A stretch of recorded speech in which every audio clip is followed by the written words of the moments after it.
Dear colleagues and friends, ladies and gentlemen, chers collègues et amis, mesdames et messieurs, welcome to Manchester.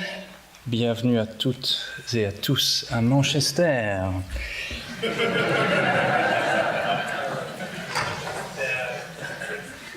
Hosting the 14th annual meeting of the European Society of International Law at the University of Manchester on the theme of international law and universality means a lot. It means a lot to Ian Scobie and myself. It means a lot to my colleagues of the organization committee.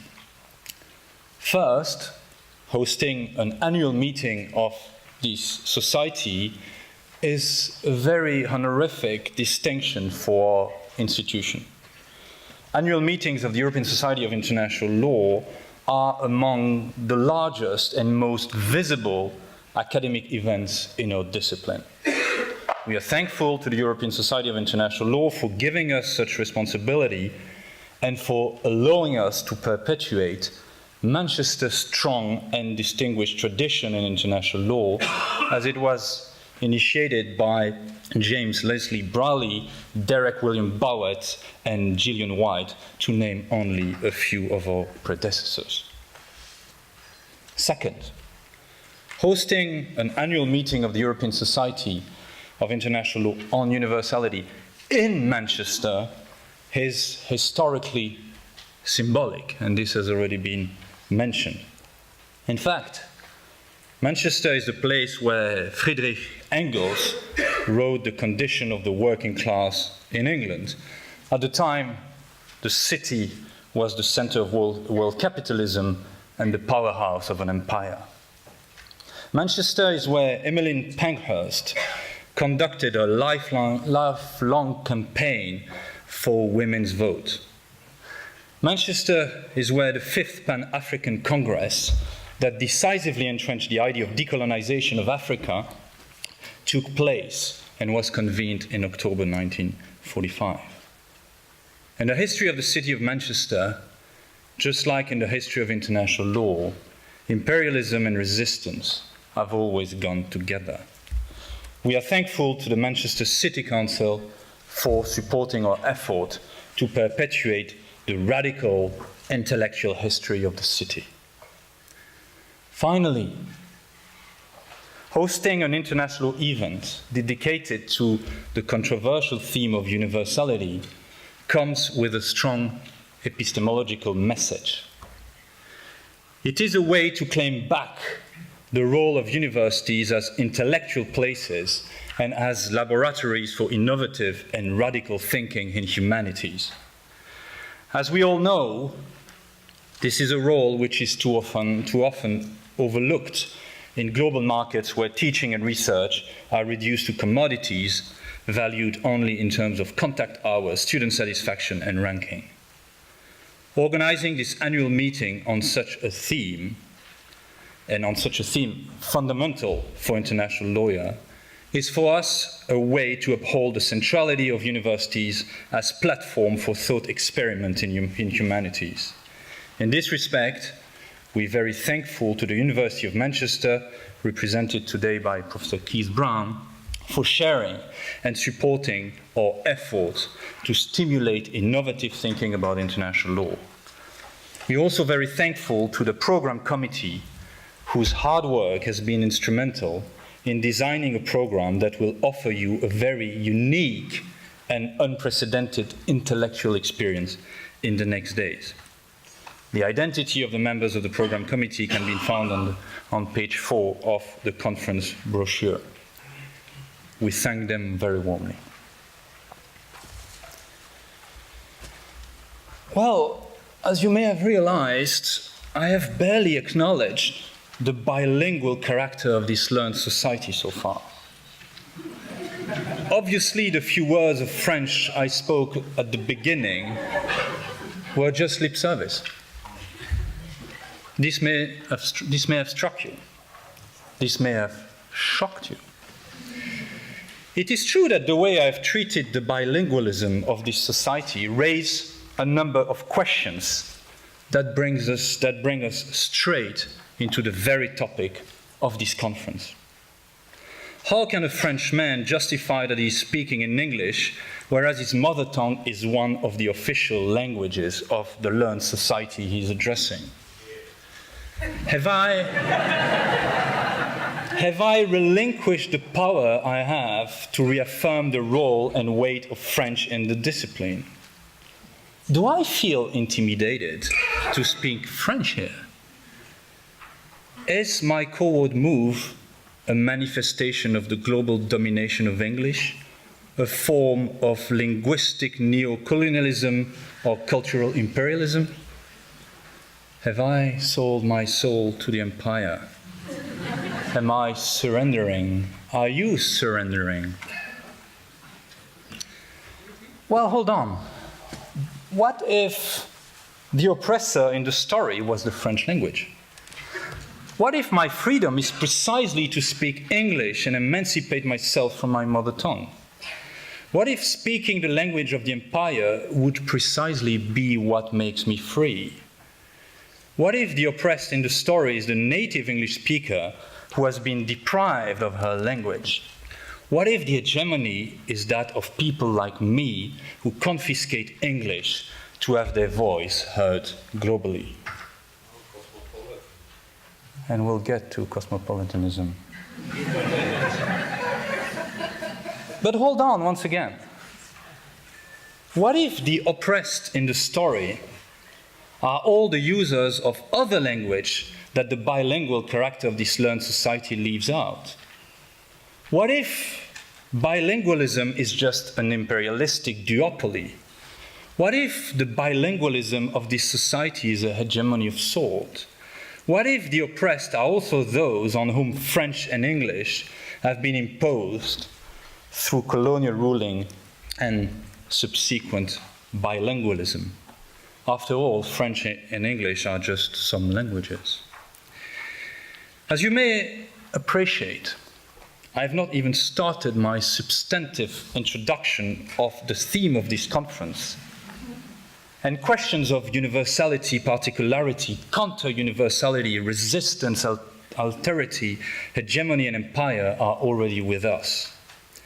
The example of the bilingualism of this society, in my view, particularly shows the extent to which universality, resistance to universality, particularity, and counter-universality are all part of the same universalizing move. In the end, who is the oppressor? Who is oppressed? Isn't the oppressed also the oppressor? Isn't the oppressor also oppressed? Isn't the claim that one is oppressed by the universal discourse of others just another universal narrative? Where is the universal? Where is the counter-universal? Where is the particular? Are counter-universality and resistance to universality contradictions in terms? The question of the bilingual character of this society, which I've used here as a very brief and cheap case study, should allow you to grasp some of the questions, the tensions, the contradictions, and the ironies at the heart of the theme of this conference.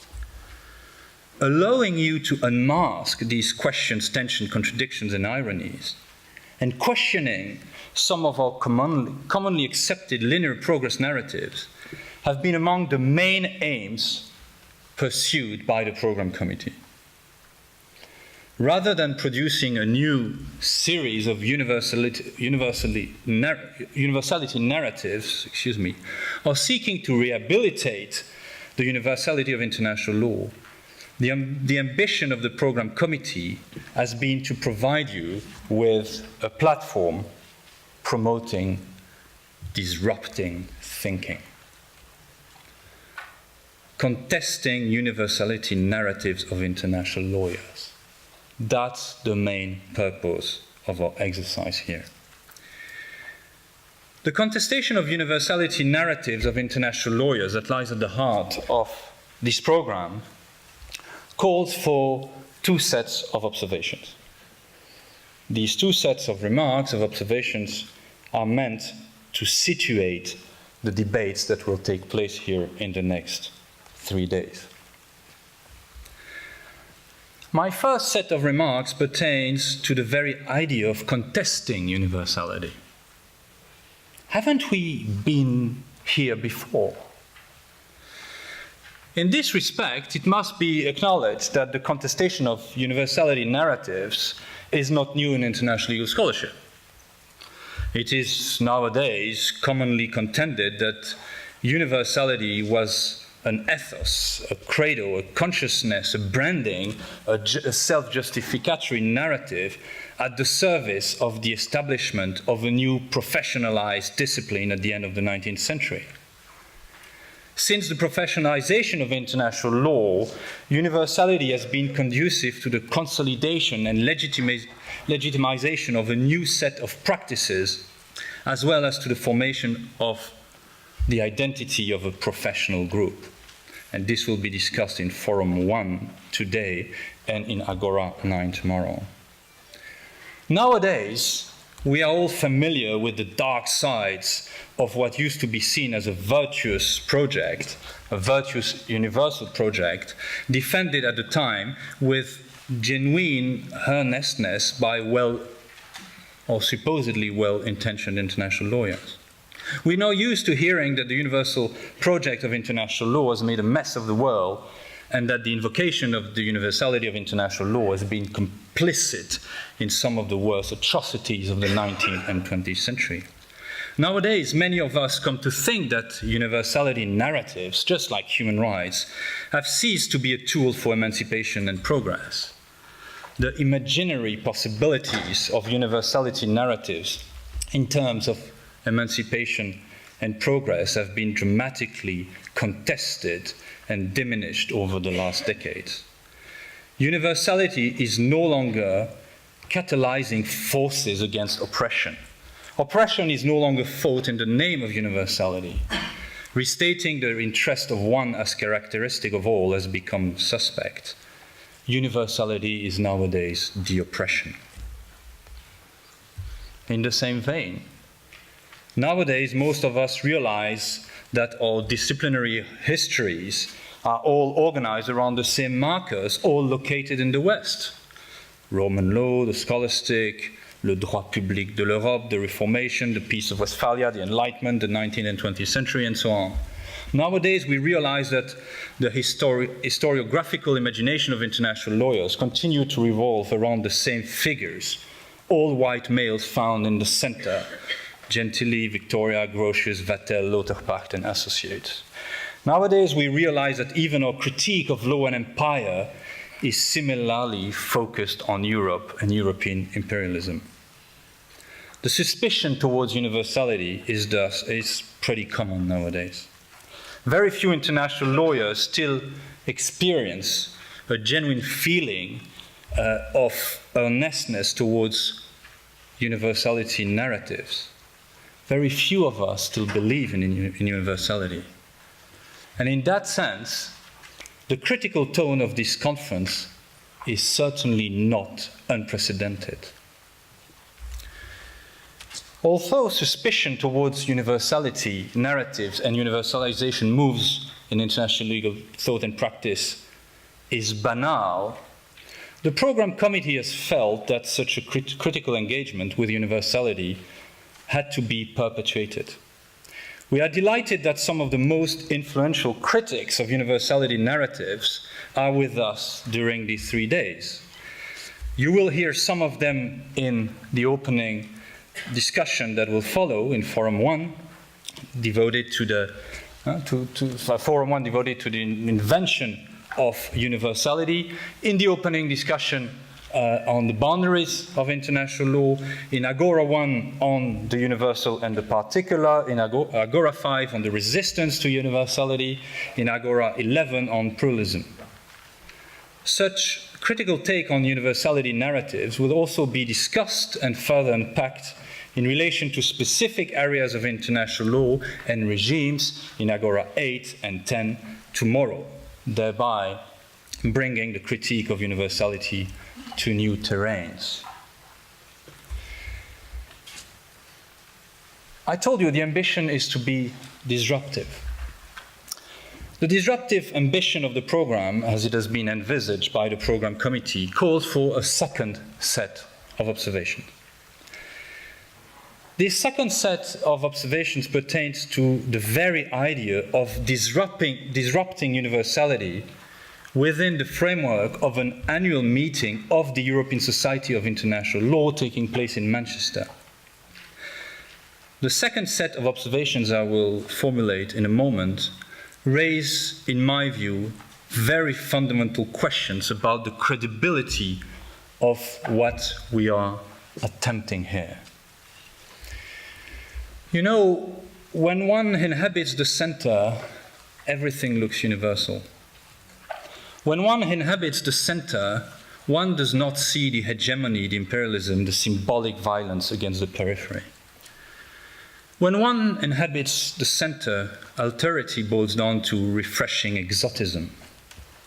Inhabiting the center transforms even our most basic cognitive aptitudes and makes us blind. When one inhabits the center, and especially when one inhabits this part of the world, one does not realize the privilege to have never experienced the collapse of societies and culture under colonial ruling.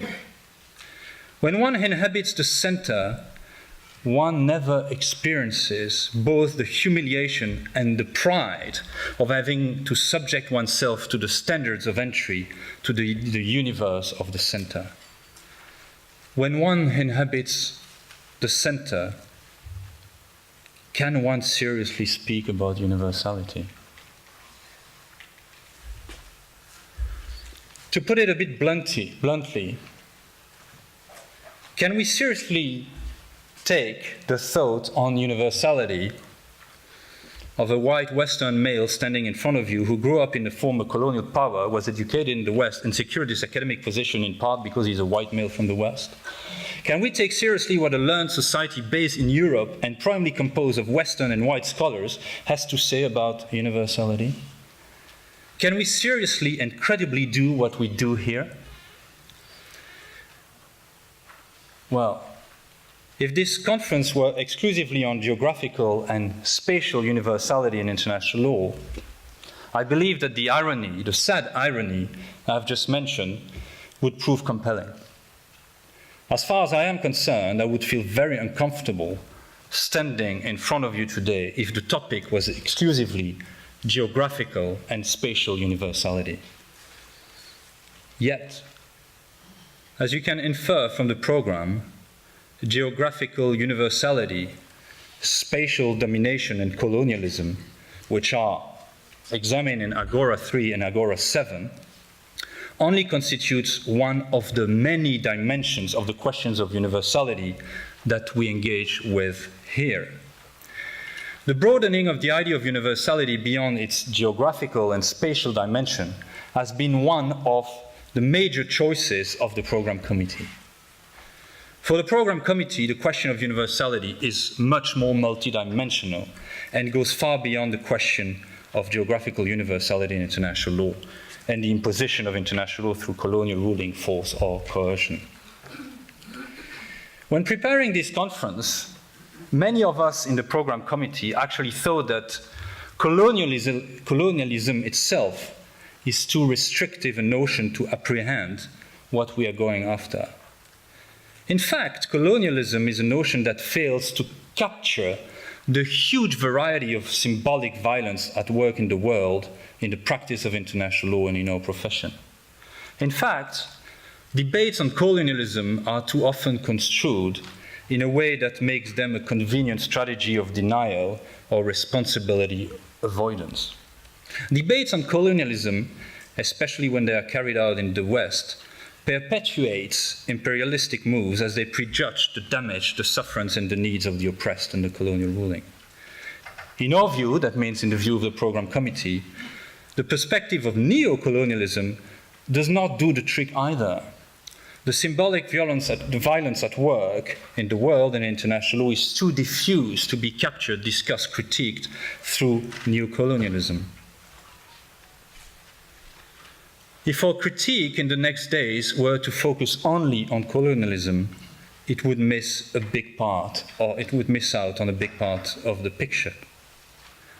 Let's remember that a majority of the oppressed may not feel oppressed by anything that looks like colonialism.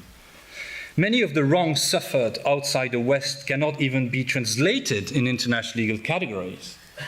Let's also remember that a majority of scholars outside the West do not necessarily recognize themselves as part of TWAIL, let alone as part of the Global South. These scholars are being silenced by our own categories, even by the very tools that we have designed to critically engage with colonialism and neocolonialism. It is in this context, and against this background, that the Program Committee felt necessary to look at claims on universality beyond the more traditional debates I have just mentioned.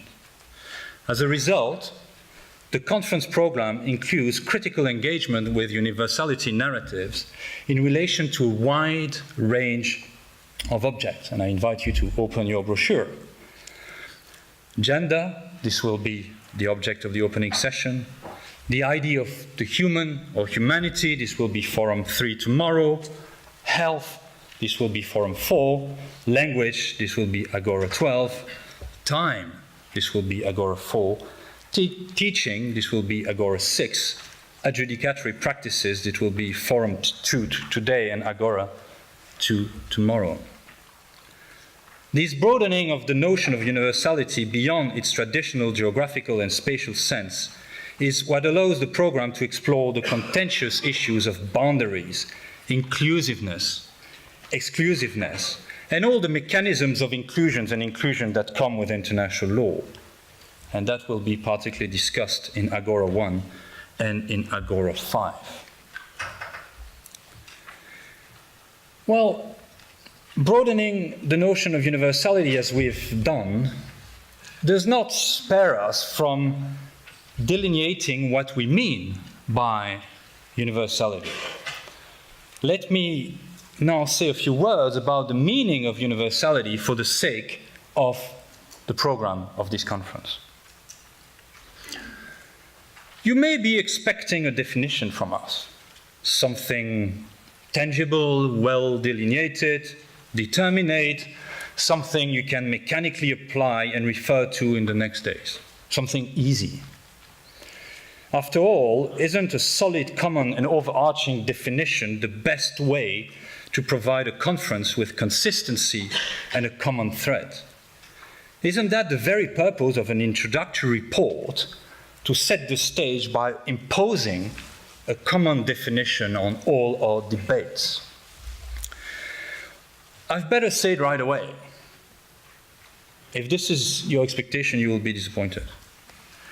The program committee took the position that defining mechanically and flattening universality would contradict the disruptive and critical ambitions of this conference. How could we possibly universalize the definition of universality in a conference that seeks to disrupt our universality narratives and all our universalizing strategies? This is why, rather than offering you a flat definition and faking that all the members of the program committee construed universality in the same way, universality is approached here, for the sake of this conference, as a generic notion that refers to all legal discourses, ideologies, mindsets, structures of arguments, doctrines, strategies, and projects whereby lawyers seek to universalize the interests they defend. More specifically, for the sake of this conference, universality refers to any interpretive or argumentative move whereby the position or the interest of an individual, of several individuals, or of a group is restated as characteristic of all people. Universality refers here to whenever international lawyers turn particular preferences, constructions, or ideals into a legal claim allegedly applicable and opposable to all.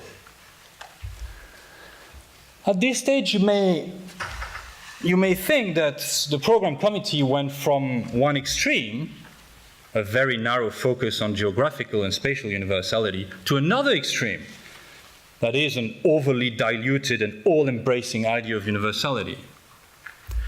It is true that if universality refers to any interpretive and argumentative move that restate particular preference as characteristic of all, you may be thinking that the disruption attempted by the program is a disruption of anything that international lawyers do. In fact, isn't universalization the very goal of legal argumentation and the core business of international lawyers? Aren't international lawyers constantly elevating particular interest into a legal claim applicable and opposable to all? If this is the case, hasn't the program committee gone too far? Hasn't the program committee been as far as ransacking and repudiating all legal discourses, legal practices, and legal arguments? This possibility that the program of this conference is interpreted as nihilistic and overly cynical calls for what is already my final observation. My final remark pertains to the very breadth of the disruption that is envisaged here. This final remark on the breadth of the disruption at the heart of this program necessitates that I start with a platitude. As we know, the world is formless until it is shaped by our discourses. The discourses we deploy, including legal discourses, are all universalizing by nature. Legal scholarship, like any discourse or linguistic activity, projects on the world a meaning and a form that is meant to be opposable to all. All legal discourses, whether doctrinal, conceptual, critical, are universalizing by nature. They are all informed by an attempt to universalize a position, an argument, or an interest. Universality is everywhere in what we do. Universalization is all what we do. Whether we claim that the Chagos Island was severed from Morris in violation of the right of self-determination, whether we claim that the termination by the United States of the joint comprehensive plan of action concluded with Iran does not constitute a termination of a legally binding treaty, whether we claim that Grotius was an agent of the Dutch East India Company, whether we claim that Lauterbach cosmopolitanism was an hegemonic narrative, whether we claim that Westphalia is a myth created by Leo Gross in the middle of the 20th century, all our legal claims, findings, arguments, critical evaluations are informed by a universalizing move. That is, by the ambition to make our findings and our narratives opposable to all. Because universality is ubiquitous in international legal discourse, because most of what international lawyers do is geared towards universalization, it is important to emphasize that this conference has never meant to strike a nihilistic tone. The disruption envisaged here means simply questioning the possibility and impossibility of universality in international legal discourses. Disruption means emptying some of our common claims about the universality of international law. Disruptions means being suspicious when universality is invoked in international discourses. Disruptions means shedding light on the ambiguity of resistance, reform, and contestation. Disruptions means challenging the self-congratulatory mindset and the satisfaction that too often accompany the universalizing practices of international law. Yet, at all time, challenging the possibility of universality does not entail that we challenge its needs. Questioning the possibility of universality does not prejudge the need for universality in international legal thought and practice. In this conference, there shall be no mourning of universality. Time has come that I conclude my sketch of the program. As you have now heard many times, the ambition of this conference is to be disruptive of all those legal discourses, ideologies, mindsets, structures of argument, doctrine, strategies, and projects that seek to state a particular position as a characteristic of all. I acknowledge that the form of skepticism and suspicion envisaged by the program committee can be reminiscent of the much acclaimed, albeit not always understood, philosopher Ludwig Wittgenstein. I must say that the reference to Wittgenstein in this lecture hall, while such a reference is too often, in my view, a fashionable aesthetical artifact in international legal scholarship, while this reference here is not totally unwarranted. You may be interested to know that Ludwig Wittgenstein started a doctorate in engineering in Manchester in 1908.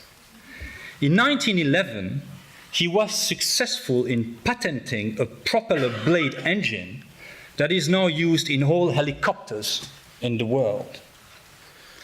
Wittgenstein thus sought to universalize his invention, while later in his career he proved the impossibility of universality. So the reference to Wittgenstein here in these circumstances is not totally unwarranted. And yet, it is not Wittgenstein that has informed most of what I've been telling you in the last 20 minutes, and how I've been telling you what I told you. And this brings me back to language, with which I started. Some of you may have realized that most of the ideas I have shared with you, and the way I have shared them with you, were shaped in the categories of French philosophers and sociologists. You may have recognized Bourdieu, Castoriadis, Lyotard, Derrida, Sartre, Xipharas.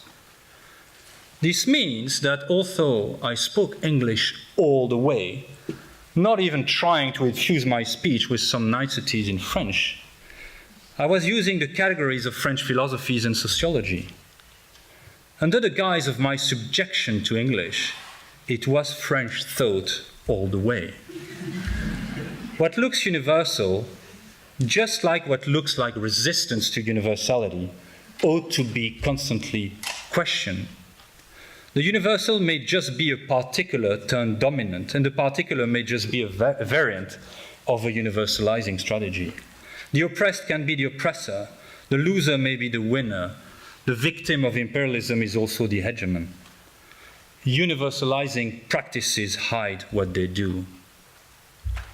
At the end of this conference, we hope that you will have turned a bit more suspicious towards universalizing strategies of international lawyers.